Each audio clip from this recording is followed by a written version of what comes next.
Once upon a time, deep in a green and whispering forest, lived two wonderful children named Hansel and Gretel. Hansel was a brave boy, and his little sister, Gretel, was clever and kind. They lived with their father, a humble woodcutter, in a tiny cottage at the edge of the woods. One sunny morning, while their father was away at work, Hansel and Gretel decided to go on an adventure to pick some wild strawberries for a supper-time treat. "Let's go this way," said Hansel, pointing towards a path they had never taken before. "I'm sure we'll find the best berries there." "Okay, Hansel," Gretel replied, holding her brother's hand tightly. "But let's be careful not to get lost." To be extra smart, Hansel had an idea. He filled his pockets with shiny white pebbles from their garden. As they walked deeper and deeper into the forest, he dropped a pebble every few steps. "See, Gretel?" he said with a smile. "These little stones will shine in the sunlight and show us the way back home. We're like explorers leaving a trail." The birds chirped cheerfully in the trees, and colorful butterflies fluttered around them. The forest was full of wonders. They found patches of juicy red strawberries and filled their basket to the brim. They laughed and played hide and seek among the tall trees, forgetting all about the time. Soon the sun began to set, casting long, spooky shadows through the woods. "Oh, Hansel," Gretel said, her voice a little shaky. "It's getting dark. We should go home now." "Don't you worry," Hansel said bravely, putting his arm around her. "We just need to follow our shiny pebbles. They'll lead us right back to our cottage." But when they looked for the trail of pebbles, they were gone. The moss on the forest floor was so thick and green, it had covered up all their little white stones. They were truly lost. The forest, which had been so friendly during the day, now seemed dark and mysterious. The hoot of an owl made them jump. They huddled together under a big oak tree, feeling a little scared but determined to be brave.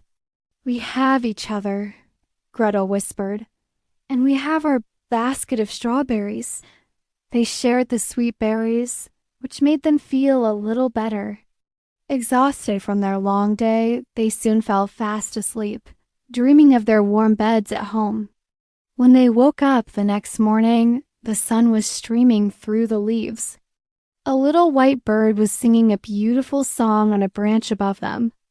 It hopped from branch to branch, as if it wanted them to follow.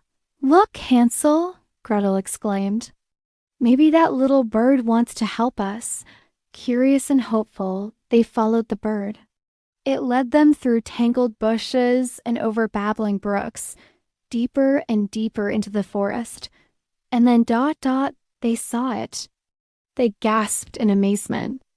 In the middle of a sunny clearing stood the most incredible house they had ever seen. It wasn't a normal house. The walls were made of gingerbread, the roof was covered in thick, creamy frosting and colorful candies, and the windows were made of sparkling, clear sugar. The garden fence was a row of twisted candy canes, and lollipops grew like flowers in the yard. It was a house made entirely of sweets. "Is this real?"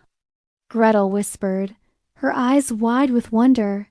Their tummies rumbled loudly. They hadn't eaten anything but strawberries. Hansel, being the brave one, tiptoed forward. He broke off a tiny piece of the gingerbread wall. It was delicious. Gretel carefully plucked a gumdrop from a window frame. It was the sweetest gumdrop she had ever tasted. They giggled with delight, forgetting for a moment that they were lost. Just then, the door, which was a giant chocolate bar, creaked open. A sweet-looking old woman with a kindly smile and rosy cheeks hobbled out, leaning on a peppermint cane. "Well, hello there, my dears," she said in a voice as sweet as honey. "Nibbling on my little house, are we? Don't you worry, come on in. I have plenty more treats inside. You must be tired and hungry." Hansel and Gretel looked at each other. The old woman seemed so nice and friendly. She invited them inside, and the house was even more amazing on the inside. The tables and chairs were made of chocolate, and there were jars filled with every candy imaginable. She gave them a wonderful feast of pancakes with syrup, warm milk, and plates full of cookies and cakes. After they had eaten their fill, she showed them to two small, fluffy beds. "You can rest here for as long as you like," she cooed, tucking them in. Hansel and Gretel felt so safe and cozy that they fell asleep almost instantly. However, when they woke up, things were different. The old woman's sweet smile was gone. She told them they had to help her with chores to earn their keep. Hansel had to chop wood and Gretel had to help with the cooking and cleaning. The woman wasn't mean, but she was very strict, and they weren't allowed to play outside anymore. Days turned into weeks. Hansel and Gretel missed their father and their freedom terribly. They knew they had to find a way to escape. They had to use their wits. One day, while the old woman was busy in the garden, Gretel noticed she was writing in a big book. Curious, Gretel peeked over her shoulder. It was a recipe book. But these weren't recipes for cakes or cookies. They were recipes for magic spells. Gretel realized the old woman was actually a friendly but forgetful witch who had used a spell to build her candy house, but had forgotten the spell to get back to her own home in the city. That night, Gretel whispered her discovery to Hansel. "She's not a bad witch, Hansel. I think she's just lonely and lost, like us. Maybe we can help her, and she can help us in return."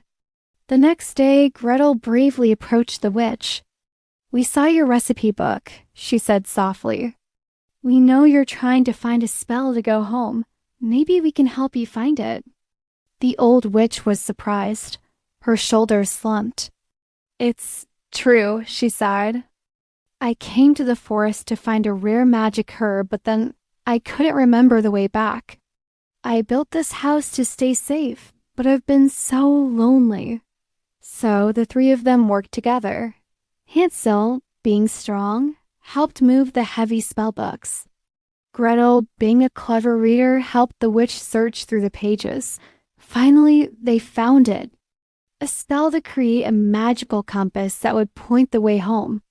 They gathered all the ingredients: a drop of morning dew, a silver spider web, and a whisper of the north wind.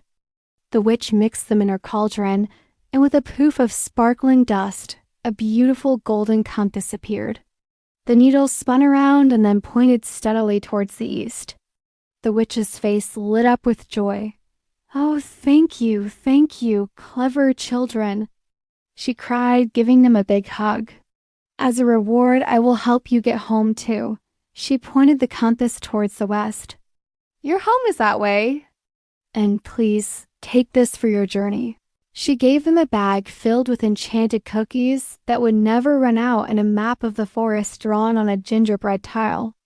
Hansel and Gretel thanked the witch and said their goodbyes. Following the map and nibbling on the magic cookies, they found their way through the forest with ease. Soon they saw a familiar curl of smoke rising above the trees. It was their cottage.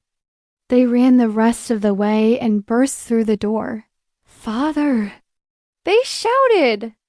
Their father, who had been searching for them day and night, swept them up in a huge, joyful hug.